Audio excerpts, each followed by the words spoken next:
Welcome everyone to the presentation on how to present. So I'll give you some tips to help you in your presentation for your project. And this also applies to other presentations you might be doing in the future. Okay, so I remember feeling like this as a grad student when I was giving my first presentation, my first talk. I mean, you have all your slides, but then you have these butterflies in your stomach, so to speak, and you feel like you're going to choke and not say anything. The best advice I would give to not have that happen is to actually practice. Okay, you are more confident when you practice, and this hopefully doesn't happen to you. All right, so let's get right into it. When are the cases when you would actually have to give a talk? So there are many instances where you would have to stand and present something to people, not necessarily in a class setting, but it could be that you meet the CEO of a company that you have this great idea that you want to pitch, and you're in an elevator together. How do you present your idea in less than 3 minutes, right? That's the elevator pitch. And then you have your typical conference or class presentations that typically are 20 minutes long. You have keynotes. Let's say you become the CEO of a company, or you have your own company, and a successful people would invite you to give talks. Maybe we invite you to give talks as alumni to UNL. The project presentations, right? That's another place where you would have to give a talk. If you're doing a master's or a PhD, you would have to present your thesis. And then finally, when you go to a job, believe it or not, some places ask you to present or describe your work. That's really a talk, right? A job talk. Or if you get into academia, then to get a instructor or professor position, they would also ask you to give a talk. And you've seen some of these people come in and present at seminars at UNL. Okay, so moving on. The first slide of your talk is important because it should give the title. It should give your name, in your case for your project, all your team member names, your affiliation. Okay, so that's very important. Your first slide should state the title. In your case, it would be the project name, right? All team members, what are you doing this for, your final project presentation, and then your affiliation, which is the department of CSE. So list this completely and fully. You can also put logos on this first slide of UNL if you want. Look for the correct logos, obviously, and follow branding instructions, which should be available if you just search for the logo on the UNL website. After the first slide, you do not have an outline slide. This is not needed because all it does is waste time. When people have an outline slide, all they do is say, now first I'm going to do this, then I'm going to do this, and next I'm going to tell you this. And it's unnecessary waste of time. So instead of that, you verbally tell them where you're leading them as you go. Okay, it does not mean just because you don't have an outline slide, you don't give the audience some roadmap. You state that verbally. So it would be something like, now I'm going to talk about this, and then I will go to the next step. But you don't have to state all of it all at once. Okay, so one example would be, let me motivate the problem as to why this is important. And then you go into the motivation. Okay, instead of saying, first I'm going to talk about the motivation, then I'm going to talk about the issues with the solution and so on. So just go right into it, state where you're going and go right into it. Okay. What to say and how to say it. So it's important to communicate key ideas. Don't get bogged down by the details. You don't have to put, if you have some mathematically oriented solution, or even in the case of our models, if you have certain very specific logic rules, don't list all of the details in the slide. I can read the report, right? You can read the paper or the longer document. that usually goes with the presentation. The presentation itself should not be bogged down by details. It just simply, you lose your audience. Okay, your audience has a limited span of listening to you, and you should capture their attention and try to keep them engaged. So don't get bogged down by details, communicate key ideas. Okay, most new results are obtained by using only few key ideas, okay, and tools or techniques. So make sure your talk emphasizes those key ideas and skips over what is obvious and standard and merely just overly complicated for slides. Okay, structure your talk. In general, you should have some sort of an introduction, some sort of a body that describes the methods or your solution and any technical issues you had, and then finally conclude. This is the general broad sections of your talk. In the introduction, you want to define the problem. You want to motivate your audience. Introduce terminology if you're using terms that your audience is not familiar with. Discuss earlier work, why that work does not solve the problem you're defining, right? And emphasize your contributions. Maybe even have a slide called contributions. And this might not necessarily be something that you want in your project presentations, but in general for things that you're pitching to people, you want to clearly emphasize your contributions. In the project, yes, you do have contributions. The entire requirements document is a contribution, right? And provide a roadmap verbally, right? You want to say, okay, now I just spoke about the motivation. Let me show you how I go about solving this problem. That's a transition sentence, and that's how you provide a roadmap. You do not provide a roadmap by giving your outline slide. It's absolutely worthless. Okay, so in the body, now this is where you explain your approach, right? So now you've talked about your introduction, you've defined your problem, you've motivated the audience. Now you will explain how you go about solving the problem. Abstract your major results, explain the significance of the results. Why do you think it's important to do it the way you did it? And give a high-level description of any proofs or crucial results. Keep it simple.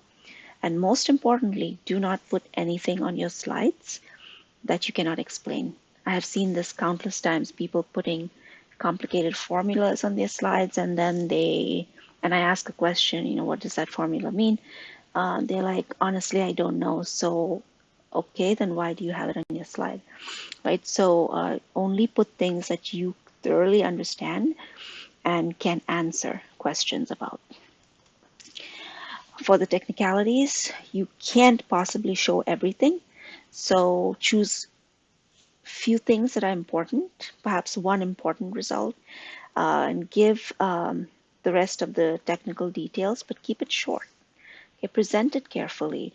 Think about the words you're going to use when you present this, and this only comes with practice, right? You might think, oh, I winged this presentation, but trust me, people know when you wing it, right? You can only wing it if you have done the presentation multiple times, and that's practice, basically. So be clear and concise at all times, present it carefully, choose the right words. In the conclusion slide, you want to tell them, right, a summary of what you've done. Hindsight is often clearer than foresight, so make sure you tell them what you just told them, right? Give open problems. If something is not being addressed by you in your solution, state that. What's still open? What still needs to be worked on? Most importantly, and this people do a lot, and if you've taken a class with me before, I've said this, emphasize this. Indicate to your audience that your talk is over with a sentence. And usually that sentence goes something like this. Thank you for your attention. And with that, I conclude my talk. Are there any questions? This indicates to your audience that you have completed your talk. Please do not end your talk by saying, this happens so often, I cannot tell you how often I've seen this. Most students, when they end their talk, they'll end with, okay, that's it. That's a terrible way to end your talk. Okay, you don't want to end with okay, that's it. Instead, you want to say, thank you for your attention. And with that, I conclude my talk. Are there any questions? Okay. Sometimes it's also okay to have backup slides to answer, questions you expect your audience to have, because you only have a certain time to actually present your work, right? So have these backup slides, because if you think, okay, people are probably going to ask me these questions, and if they do, I can bring up this backup slide. So it's a good idea to have that. Okay, so given now we know this introduction, the body, and the conclusion, right? We had these different sections. I just want to talk a little bit more about some other factors that go into the actual presentation. You want to know your audience, like who are you pitching this to? Right? Make sure your talk is prepared at that right level. You will talk differently when you talk to people who are in the field versus that are not in the field, right? You need to give more background. Your audience could be anywhere from experts to novices to general scientists to computer scientists to theoretical scientists to experimentalists and so on. So in your prompt for the project, I have stated who your audience would be. So read that and know your audience before you use actually prepare your talk on or use the words that you're going to use during your talk, because you have to be prepared. How do you get through to the audience once you know them? Repetition is key. Okay. Usually we say, tell them what you're going to tell them, tell it to them, and then tell them what you just told them. Okay, so 3 times you repeat it.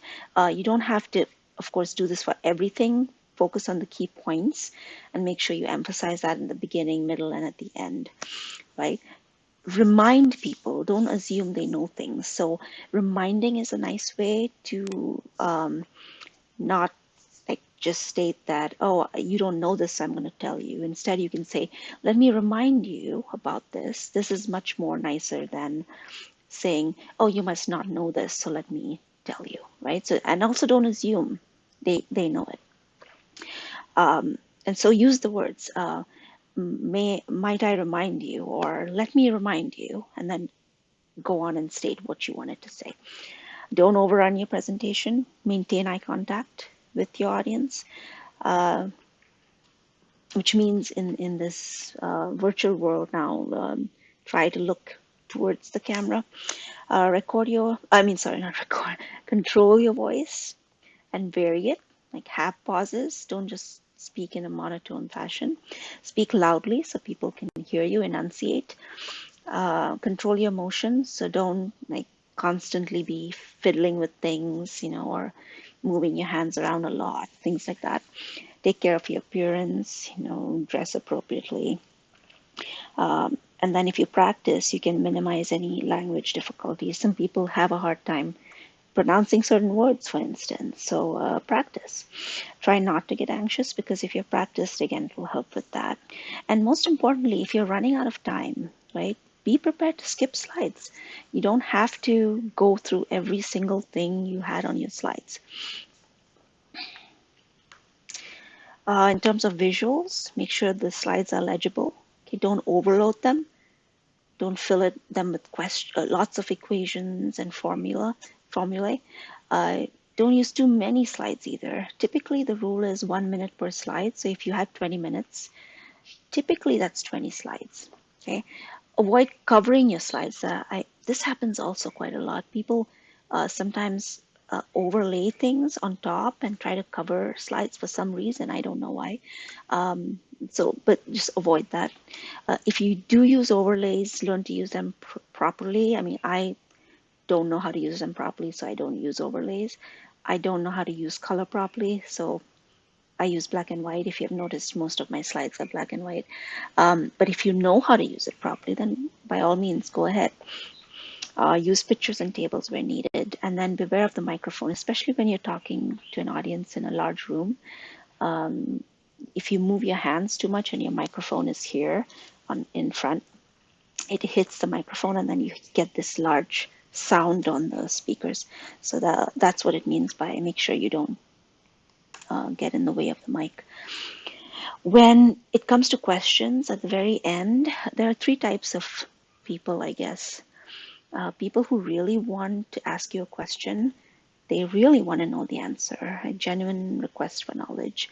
Then there's the selfish question where they really want you to state what they did. Maybe they worked on this problem before and you didn't really cite them. It happens a lot at conferences. And then you have this malicious question where people really, want to shoot down anything that you've actually been talking about. So it's like, why should I believe you kind of question, or you didn't do this. And, that's a different type of question. So before you answer a question, make sure you understand it. This sometimes means restating it. And then be prepared for questions. Like think about all the questions people could possibly ask you, right? And then try to have some sort of an answer if you're unable to answer the question. What would you say, right? Don't be afraid to say, I don't know to some questions. But don't confuse I don't know with it is not known, right? Only say it is not known if you are sure that the question is open, okay?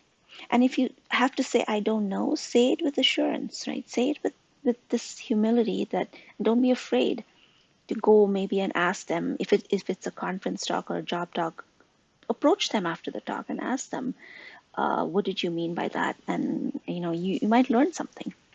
The whole point of this is to learn something in the end, I guess. And you'll be surprised how much you can learn.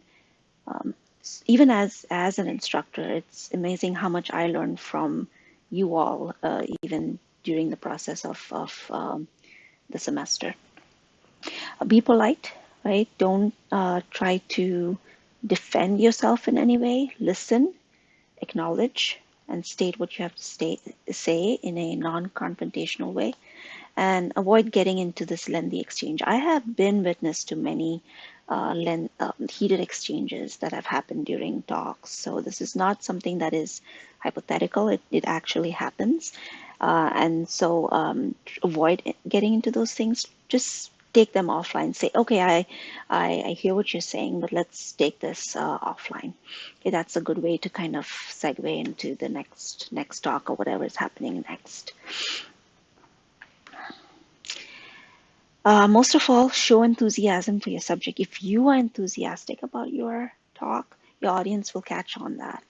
Right? It's infectious.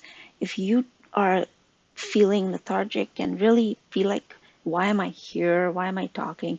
Your audience is not going to be enthusiastic either. So show enthusiasm for your subject. People will catch on. Don't read your slides. Your slides are not meant to be read. Your slides are placeholders to tell you what to speak about. Okay, respect the time allotted to you. Don't go over time. Most importantly, practice. I cannot tell you how much this helps in giving a good talk. Practice by yourself, practice in front of friends, practice in front of a webcam, watch the footage later, as painful as it might be, to hear how many times you've said the word or ums and all the other stuff we say, me included.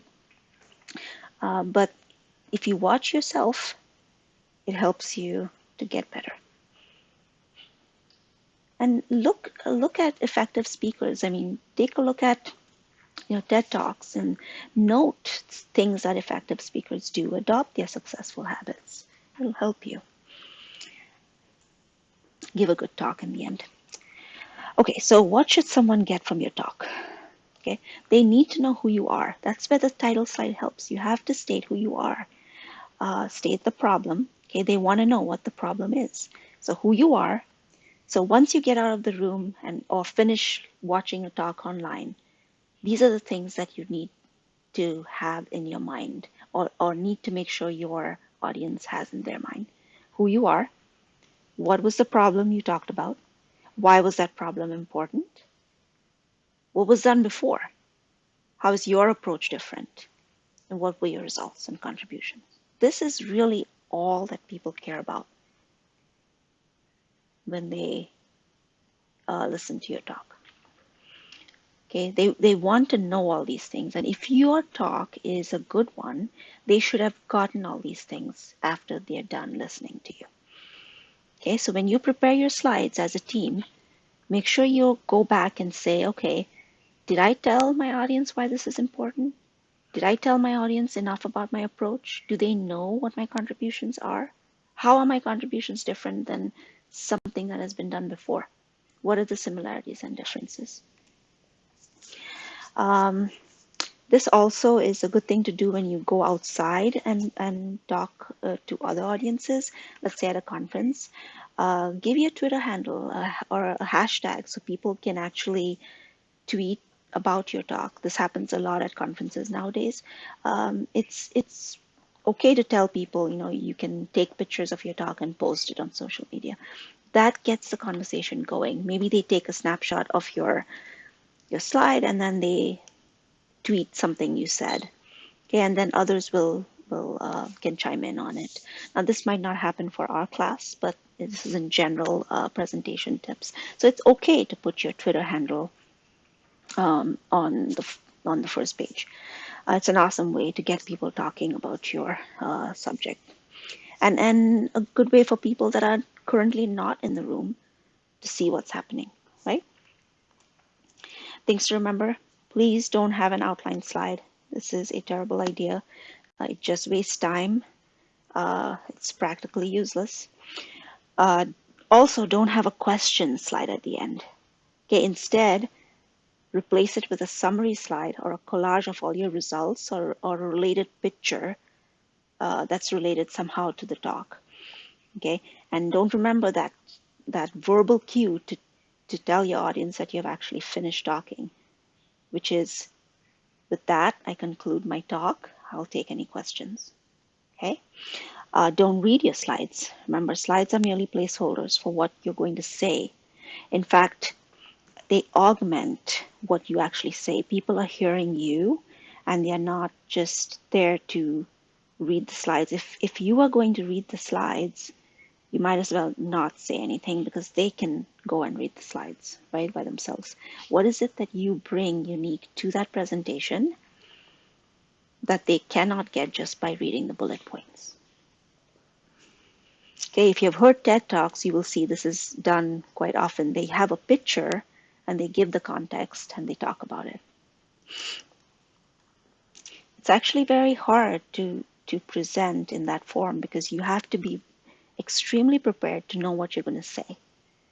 Okay, the way I would picture it as, so ask yourself this question: if I did not have the slides in front of me, and I had to give this presentation, do I know exactly what's coming next in my slide? And could I talk about it without looking at my slides? If the answer is yes, then you have prepared enough to give a very good presentation. This is an example of a last slide. So this is a slide we used as our last slide for a software visualization paper that we worked on. This is actually visualizing eye tracking data. I'm not going to go into much, but this was our last slide. And it was basically, there was an email and a website at the bottom. I didn't put that here, but this was the last slide. And then the student who gave the presentation basically ended with, okay, with that, I will take any questions. So now you have audiences looking at your main contributions. In our case, it was this visualization. And they basically now can formulate questions and ask you things, right? It gives them an incentive to maybe ask you a question or remind them if they dozed off, let's say in the presentation, what it is that you were doing. Okay, so this serves those two purposes. Plus, it's a nice ending instead of just having. Wouldn't you agree? This is a much better last slide that, without, of course, the title that says sample last slide, because I'm trying to make a point here. This is a much better last slide than having just a slide that says questions.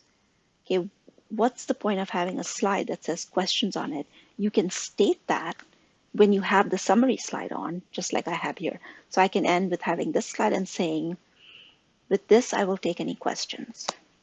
So you say that, but you have the summary of all your work. You see what I'm saying? Okay, let me talk a little bit more about layout and some other things. Use a clean layout in your PowerPoints or keynotes, whatever you're using for presentation purposes. If you're using graphs and charts, make sure you label your axes. Use big fonts, not teeny tiny fonts. Somebody should read it. Notice how my slides are all quite big fonts here. If you're taking snapshots, make sure you zoom the picture. So with your context diagrams and such, zoom the picture before you take a snippet of it. Okay. Try to use pictures as much as possible instead of text. If you're using text, use full sentences that you construct. Okay, don't copy and paste them from sources. More on layout. If you know how to use color, use it. Keep it to 2 to 3 colors max. Beware of color contrasts, right? You want to make sure the colors you use contrast well and are not hurting your audience eyes. Use animation only when needed. Please don't have every slide fly in or zoom in or spiral in. I mean, unless you're trying to create a new animation, right? That's not the point. It just distracts. So if you if you're showing an algorithm, for example, or what some of your requirements involve some animation, then by all means go ahead and show the animation. But just having the slide animation, it's just distracting. If you have lists or bullet points, again, use full sentences, limit it to 2 to 3 items. Sometimes it's okay to have keywords listed as well, but for the most part, it's nice to have full sentences. Use small margins on the side so you can actually have sufficient space between elements. For instance, you see the space between my header here, the layout, and the text. Okay. Notice how also I actually use a bold for my title and a different font for my text and the title. So that kind of gives me that visual distinction between the title and the body of the slide. Other things, let me see. Style-wise, you want to begin each slide with a sentence or an assertion. Usually left justified. You don't want to, justify it on both sides. No more than 2 lines. So again, like I said, every slide should be there for a purpose. Think of every slide having sort of a thesis sentence or a thesis statement. What is the point of that slide? Right? And that's your sentence assertion headline. Support that assertion with some visual evidence. You can use bulleted lists, but if you can provide visual evidence, that trumps bulleted lists. Pictures trump text, right? Every time.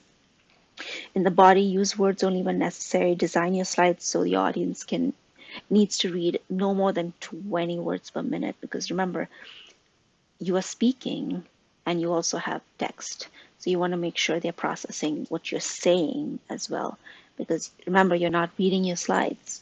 You're saying something totally different that is related to the things that are on your slide, but it's not reading them verbatim.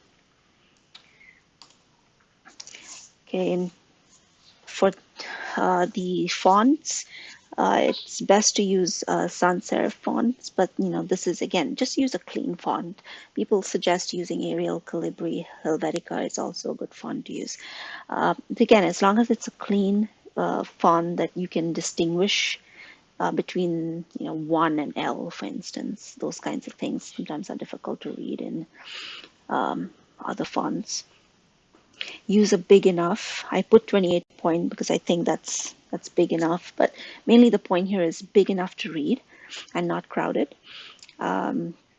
Avoid setting text in all capitals or italics or underlines. Only use it where needed. There's a link there that I put for a template that I thought was good. And again, it doesn't have to, all your slides don't have to follow the same pattern where you have the title on top, right? And the bulleted list. They can change based on what you have. Maybe you have just the whole slide as a picture, or you have a video that you're trying to show, right? That's fine. You don't need a title in that case. I usually like to number my slides because that gives you your audience a way to go back and ask you questions. So they can say, on slide 10, you had this picture, so then you can go back to slide 10. If you don't have a number, it's hard to reference a slide. Okay, so now that I told you everything you need to know about good talks, this is how you give a bad talk. This was done by, this is from Dave Patterson's talk, and the link is actually in the on the next slide, the resources slide. So if you want to fail at a talk, do all these 10 things. Don't be neat. Okay, why, what, who cares, right? Don't waste space. In the past, this is an older version of the 10 Commandments of how to give a bad talk. They used to do it on transparencies, and they are, they cost some money, but not super expensive. So if you want to not waste space, you would cram everything on the transparency, which basically you would save $7 if you have 5 slides saved. The useful sentences, but don't use paragraphs, right? That's what the third one basically says. I have seen, you will not believe this, but I have seen conference presentations where people have literally copied paragraphs from their paper and pasted it into their PowerPoints and read them. Okay, so this has happened before. Don't cover your slides. Sometimes these overlays I was talking about before, if you, nobody needs that suspense, right, of overlaying, just make it clear. And then other things, as you can see, with font color, don't use pictures, don't make eye contact if you don't want to, if you want to give a bad talk. And then finally, it all boils down to the last one, practice, right? If you don't, I promise you, if you do not practice your talk, it is going to show. Okay, you have to practice to be able to be fluent in it and to be able to effectively communicate with the right words, because only if you practice will you know what words to use. And as you get better at it, you need less practice before the talk, but you still need the practice, right? So yeah, this is just a funny take on the whole thing. And then I have a list of resources here that you might want to look at.